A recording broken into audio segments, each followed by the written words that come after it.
class. Welcome to the part 2 of lecture 7.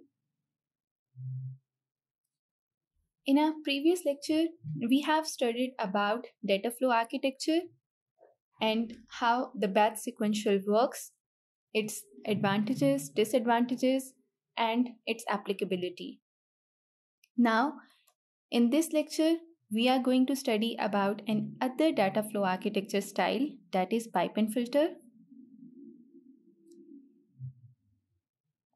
Actually आपका pipes and filter architectural style base करता है data flow architecture पे, जिसका मतलब ये है कि डाटा और ऑपरेशंस सेपरेटली प्लेस किए गए हैं। ये दोनों एंटिटीज एक दूसरे पे डिपेंड नहीं कर रही और यहाँ पर कुछ ट्रांसफॉर्मेशन हमारे पास डाटा पर अप्लाई हो रही है। हर सब सिस्टम एक इनपुट डाटा रिसीव कर रहा है और आउटपुट डाटा जनरेट करके नेक्स्ट सब सिस्टम को पास कर रहा है। तो बेसिकली जो डाटा फ्लो आर्किटेक्चर का कॉन्सेप्ट है वो पाइप्स एंड फिल्टर पर अप्लाई हो रहा है।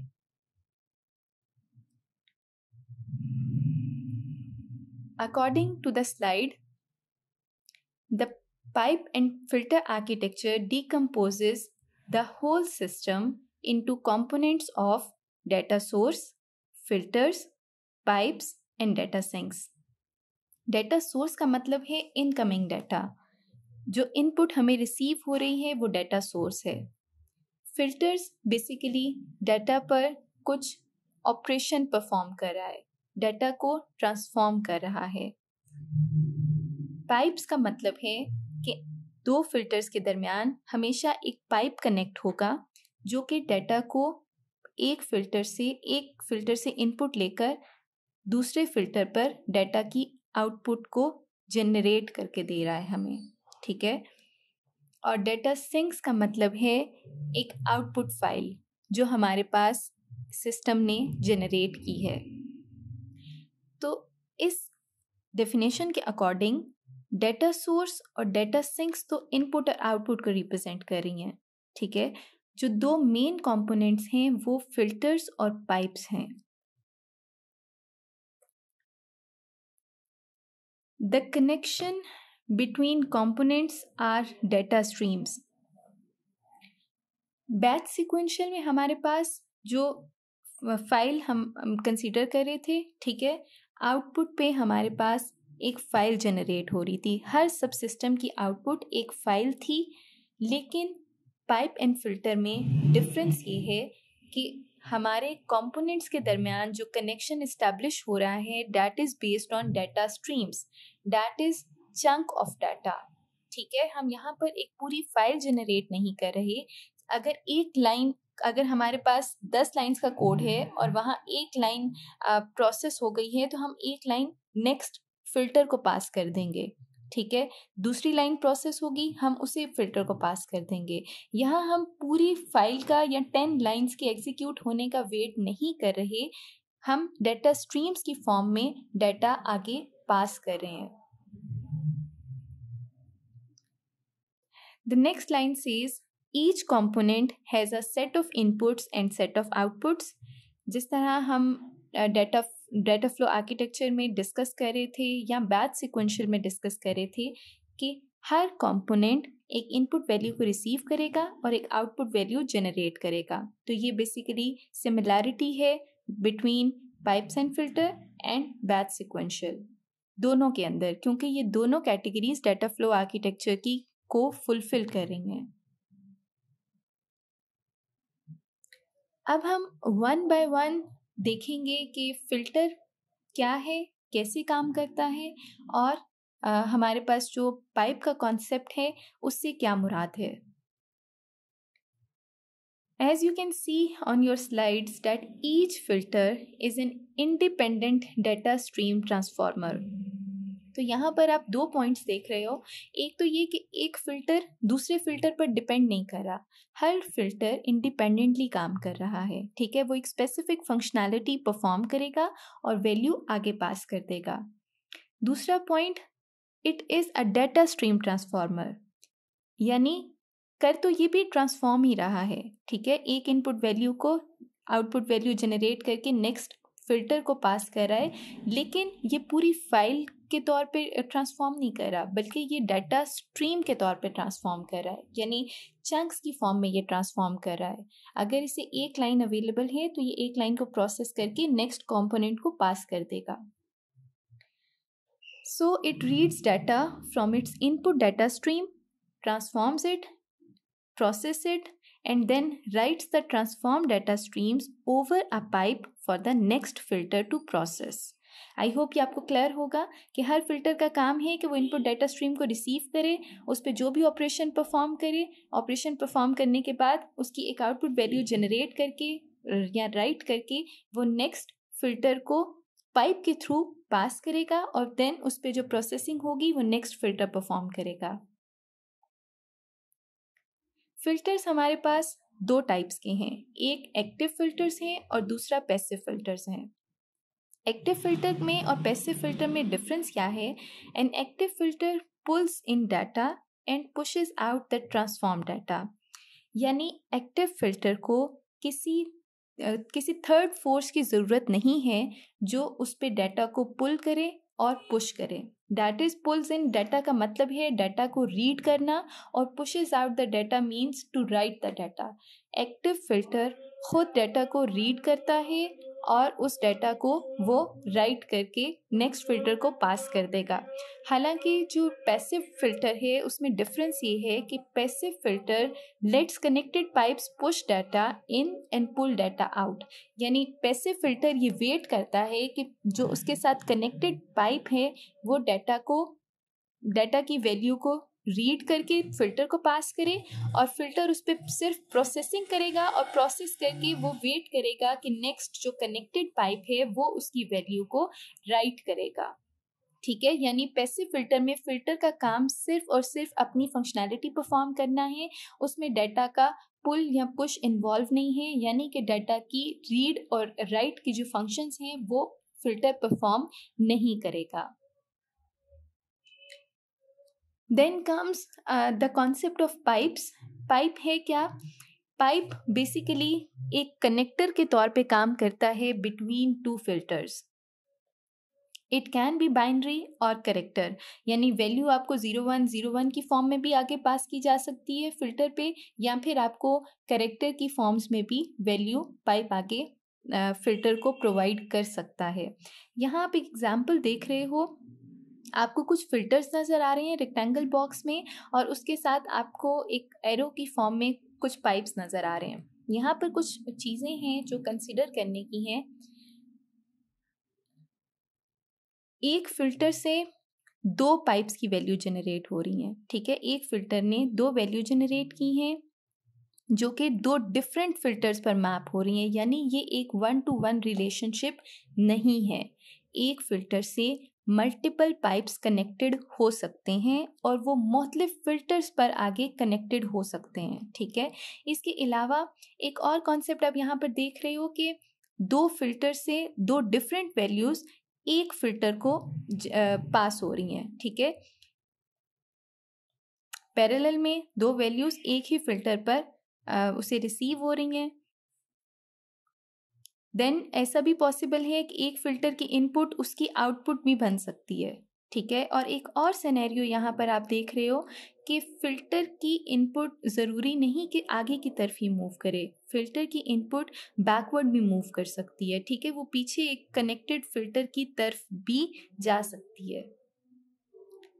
तो ये बेसिकली कुछ सिनेरियोज हैं जहाँ पे डिफरेंट फिल्टर्स आप डिफरेंट तरीके से अप्लाई कर सकते हो depending upon your situation.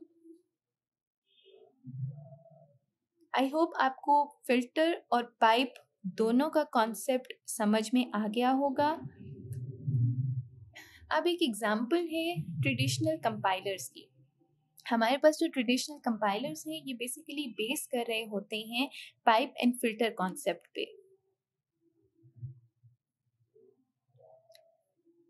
As you can see in your slide that the phases in pipeline include lexical analysis, syntax analysis, semantic analysis, code optimization and code generation। तो एक compiler के अंदर जो डिफरेंट फेजेस हैं वो ये 5 phases identify किए हैं, ठीक है। इन फेजेस को वन बाय वन मैं आपको एक्सप्लेन करती हूँ।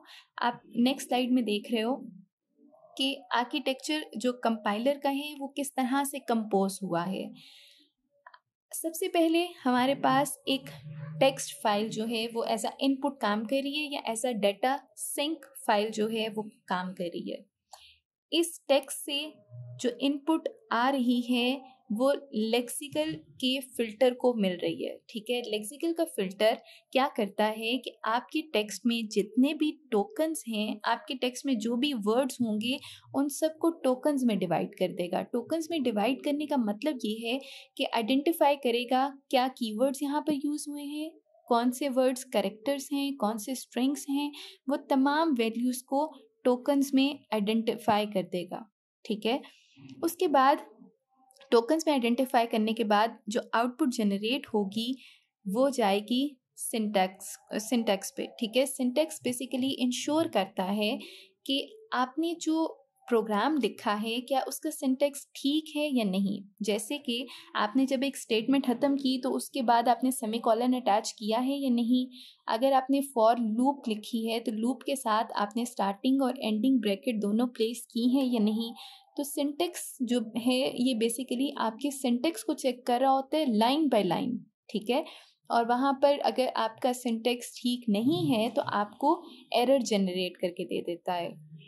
इसके बाद जो नेक्स्ट कंपोनेंट है हमारे पास या जो नेक्स्ट सबसिस्टम है कंपाइलर का, that is semantic analysis. Semantic analysis में होता क्या है कि आपने हो सकता है कि सिंटेक्स तो प्रोग्राम का ठीक हो लेकिन सेमेंटिकली वो ठीक नहीं है। जैसे इंटीजर के सामने अगर आपने इट इज़ अ बॉल ऐसी कोई लाइन लिख दी जो कि स्ट्रिंग है, ठीक है, तो सिमेंटिकली तो ठीक है कि एक वर्ड के साथ आपने आगे कुछ उसकी वैल्यू लिखी है, लेकिन सिंटैक्टिकली तो ये बात ठीक है लेकिन सिमेंटिकली ठीक नहीं है, क्योंकि इंटीजर के सामने आपको इंटीजर्स लिखने चाहिए थे, आपको सिंटैक्स नहीं लिखना चाहिए था। देन जो सिमेंटिकली अगर आपका प्रोग्राम ठीक है तो ये ऑप्टिमाइज़र के पास चला जाता है। ऑप्टिमाइज़र का काम है कि आपके प्रोग्राम को जो भी आपका टेक्स्ट है उसमें से ऑप्टिमाइज्ड कोड जनरेट, ऑप्टिमाइज्ड जो पीस ऑफ इंफॉर्मेशन है उसको निकालना, ठीक है। जो इररिलेवेंट इंफॉर्मेशन है उसे वो डिस्कार्ड कर देगा, उसे वो कंसीडर नहीं करेगा। और ऑप्टिमाइज्ड इंफॉर्मेशन पास होती है कोड जनरेटर को, जिसकी मदद से आपके पास एक कोड जनरेट होगा, ठीक है। तो ये वो तमाम स्टेप्स थे जिनको वन बाय वन, ठीक है, वन बाय वन आपकी लाइन रीड होती जाएगी और इन तमाम कंपोनेंट्स को वैल्यू पास होती जाएगी। अगर तो ये बैच सिक्वेंशियल होता तो बैच सिक्वेंशियल में क्या होता है कि आपकी 10 लाइन का अगर आपने प्रोग्राम लिखा है तो 10 लाइन के प्रोग्राम पे पहले लेक्सिकल एनालिसिस होता, फिर वो सिंटैक्टिकल एनालिसिस करता, देन सिमेंटिकल ऑप्टिमाइजेशन और फिर कोड जनरेट करता। लेकिन यहाँ पर पाइप एंड फिल्टर में हमारे पास क्या हो रहा है कि लाइन बाय लाइन वो आपके कोड को चेक करता जा रहा है कंपाइलर। तो कंपाइलर बेसिकली आपके बेस करते हैं पाइप एंड फिल्टर के कॉन्सेप्ट पे। जैसा कि आपको इस स्लाइड में भी नज़र आ रहा है, यहाँ पे लिखा है compilation is regarded as a pipeline process, every phase is dependent on some data on the preceding phase. जो नेक्स्ट कंपोनेंट है वो डिपेंड कर रहा है उससे प्रीवियस कंपोनेंट की इनपुट पर, ठीक है। लेकिन यहाँ पर उसको ज़्यादा वेट नहीं करना पड़ रहा। जब उसको फाइल रिसीव करनी हो तो उसे ज़्यादा वेट करना हो। अगर उसे सिर्फ एक लाइन चंक रिसीव करना है या डाटा स्ट्रिंग को लेना है, कंसीडर करना है, तो तब उसे इतना वेट नहीं करना पड़ेगा। ये इसका फ़ायदा है। एक तो एग्जाम्पल आपको कंपाइलर की दी पाइप एंड फिल्टर आर्किटेक्चर में, एक और एग्जाम्पल आप यहाँ पर देख रहे हो सेल सिस्टम की। सेल सिस्टम में इनवॉइस और पेमेंट ये दो आपकी इनपुट फाइल्स हैं, ठीक है। इनवॉइस आ रही है और पेमेंट आ रही है। इनवॉइस जो है वो रीड हो रही है, ठीक है। ये आपका एक फिल्टर है जो कि इनवॉइसेस को रीड कर रहा है। इनवॉइस जब रीड हो जाएगी तो आइडेंटिफाई पेमेंट्स के फिल्टर के थ्रू ये जो भी इनवॉइस है उसकी पेमेंट आइडेंटिफाई होगी, ठीक है। जब पेमेंट आइडेंटिफाई होगी तो दो तरह के सिनेरियोज हो सकते हैं, या तो आपको रिसिप्ट इशू हो जाएगी, या फिर अगर आपकी कोई पेमेंट ड्यू है तो उसके लिए आपको एक रिमाइंडर जनरेट किया जाएगा। तो रिसिप्ट और रिमाइंडर ये दोनों आपकी डाटा सिंक्स हैं, ये आपकी आउटपुट फाइल्स हैं। इनवॉइस और पेमेंट आपके डाटा सिंक के तौर पे एक्ट कर रहे हैं, और यहाँ पर ये जो आपको राउंडेड रेक्टेंगल में नज़र आ रहा है दैट इज़ योर फिल्टर, जो कि डाटा को इनवॉइस को रीड कर रहा है, पेमेंट को आइडेंटिफाई कर रहा है, रिसिप्ट इशू कर रहा है, या पेमेंट ड्यू को फाइंड कर रहा है और देन उसको इशू करता है। और ये जो आपके पास एरो में आपको नज़र आ रहे हैं, ये आपके पाइप्स हैं जो कि डाटा को एक फ़िल्टर से दूसरे फ़िल्टर में कम्युनिकेट कर रहे हैं, ठीक है, यूजिंग सम टेक्निक। इसमें आईओ बफर्स हो सकते हैं, आईओ स्ट्रीम्स हो सकती हैं जो पाइपलाइन पे अप्लाई होती हैं डाटा को पास करने के लिए। अब हम ये देखेंगे कि पाइप एंड फिल्टर के लिए एप्लीकेबल डोमेन्स कौन कौन सी हैं। So the first domain is the system can be broken into a series of processing steps over data streams. हम उन सिस्टम पर pipe and filter architecture apply कर सकते हैं जहाँ पर हमारे पास डाटा स्ट्रीम्स पे डिवाइड हो सकता हो। हमें पूरी फाइल का वेट नहीं करना पड़े। हम ये देख सकते हैं कि अगर हम एक लाइन को भी प्रोसेस करेंगे तो डाटा आगे नेक्स्ट कंपोनेंट में पास कर दिया जाए। The data format on the data stream is simple, stable and adaptable. उन तमाम सिनेरियोज में जहाँ पर आपकी डाटा स्ट्रीम्स, आपके डाटा चंक्स सिंपल हो या फिर वो मॉडिफाई हो सकते हो, अडेप्टेबल हो, उन तमाम सिनेरियोज पे हम पाइप एंड फिल्टर के आर्किटेक्चर को अप्लाई कर सकते हैं। Here are few benefits of pipe and filter architecture. The first benefit is concurrency.